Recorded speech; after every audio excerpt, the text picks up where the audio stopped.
I have a chika for today. For today's video, chichika ako. Kasi galing ako sa sa paghahatid sa anak ko. So, 'di ba? Chichika ko yung mga napapansin ko sa daan habang ako ay nagda-drive. So, yun. Lagi ko tong napapansin, 'di ba? Kaya kaya marami sa daan, maraming naaaksidente, maraming basta mga ganyan, nagkakabanggaan, ganyan. Dahil dito sa mga driver na hindi ko alam kung anong problema nila sa life. Problema sa life. Ganon. Kanina pagpunta namin, merong driver nakipag-unahan sa akin, nag-overtake, tapos pagdating sa dulo, dapat nakapwesto na siya for magpapa-left. Kung kailan ka magpapa-left din, doon din siya bigla kang ikakat. O di ba nakakainis yung nakikipag-unahan sila, tapos pagdating pala sa dulo, bigla silang magkakat. Na alam mo yun, na dapat malayo ka pa lang, bilang isang driver, malayo ka pa lang, dapat nakapwesto ka na kung saan ka pupunta. Dapat ganun, para hindi ka makaabala sa nasa likod mo. Ikaw di ka nakita, dinasalpok ka, ganun. Ayan, okay na yon. Ito naman pag uwi ko, meron na naman nag-overtake kasi medyo hindi naman siya traffic, pero syempre may mga mababagal sa unahan mo kasi, kaya parang nagkakabuhol yung mga sasakyan. So syempre, malay mo ba, hindi nila alam yung pupuntahan nila, mga turista, mga ganun. Karamihan kasi dito minsan nagpupunta mga turista. So syempre, nagkakapa sila ng daan kung saan pupunta. So kailangan natin pagbigyan. Ikaw naman na marunong ka, overtake ka ng overtake, nag-overtake siya. Ayan. overtake ka. Tapos pagdating naman pala sa dulo, maaabutan din kita na ang bagal kong mag-drive. Di ba nakakatawa? Yung tapos nung kailan ng maluwang na yung daan, wala ka ng mga sasakyan na dapat overtake ka, nabilisan mo kahit i-100 mo pa yan. Hindi ka gumugaw.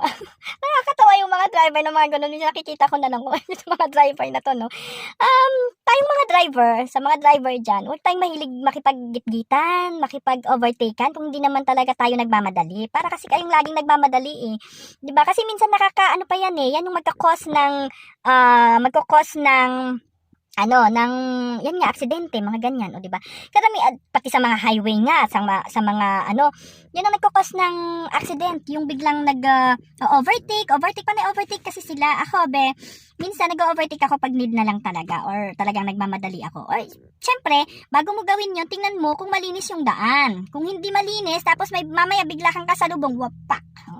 Diba ganon? Wag lang tayong isip, at saka hindi lang isipin nyo yung sarili nyo, isipin mo yung hindi lang ikaw, yung mga sakay mo, at saka yung mga driver na pwedeng makabangga sa'yo o mabangga mo, diba? May mga sakay yun, may pamilya yun, may mga bata, kawawa naman. Yun ang isipin natin. Kung ayaw mo isipin yung sarili mo, isipin mo na lang yung mahal-mahal na sasakyan na dala mo. Ganon. Diba? Yung iba kasi hindi na iniisip yung sarili. Joke lang yun. Siyempre isipin pa rin natin yung sarili natin, yung kapakanan natin. Kahit na sabihin mong 50 years ka nang nagda-drive at sanay ka na sa daan, hindi yan nakukuha sa, nag-drive ako 50 years na, 100 years na, hindi po. Nasa disiplina pa rin po yun. Diba? Tsaka dun sa mga baguhang magdadrive pa lang dyan, mga drivers na baguhan, disiplina, at tsaka pagbibigay talaga pasensya, ganyan. Para hindi rin yung mainit lagi ang ulo natin. Kasi may time talaga na, kahit ako, hindi naman ako perfect, nagiinit yung ulo ko kapag, ano tong driver na to? Magbubusinahan kayo. Kung lalaki na yun, naglabasan na, nag-away na sa labas, ganon, wag ganon. Kaya dapat, lagi tayong, calm down lang, calm down. Lagi tayong relax. Huwag kasi tayo munang magkape pag magdadrive tayo, para hindi tayo ma-hyper.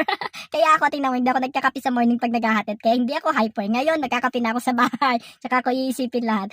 Ay, naku, itong mga driver na to, please, minsan, realize natin kung ano yung mga gagawin natin. Minsan ako din, alam mo, hindi tayo perfect talaga, diba? Minsan may mga pagkakamali tayong nagagawa kahit anong mong driver, ingat mo, kahit na anong ginagawa mong ingat, or pagdahan-dahan. Minsan may mga tanjay ka rin ginagawa, kaububan ka din ginagawa. Aminin natin yan kasi nobody is perfect. Ganun yun. So, sinishare ko lang kung yung mga experience ko at mga nakikita ko para at least hindi naman gayahin ng iba, or basta tayo, before tayo mag-drive, pray tayo na ma-relax tayo today, ganyan, tas dahan-dahan lang. Kung hindi naman tayo nagmamadali talaga, pwede naman tayo magdahan-dahan dahil makakarating din tayo sa ating paroroonan. Kaysa yung nagmamadali ka, baka iba ang marating mo. Wala, yun, ang buhay isa lang, sabi nga nila. Tsaka lagi nating isipin yung mga pwede nga nating makabanggaan, or mga taong pwede nating, di ba, maaksidente, mga ganyan, o kaya mga dumadaan, mga ganyan. So, yun lang, yun ang napansin ko sa daan today. So, bye! Yan ang aking chika. Watch for more. Follow me.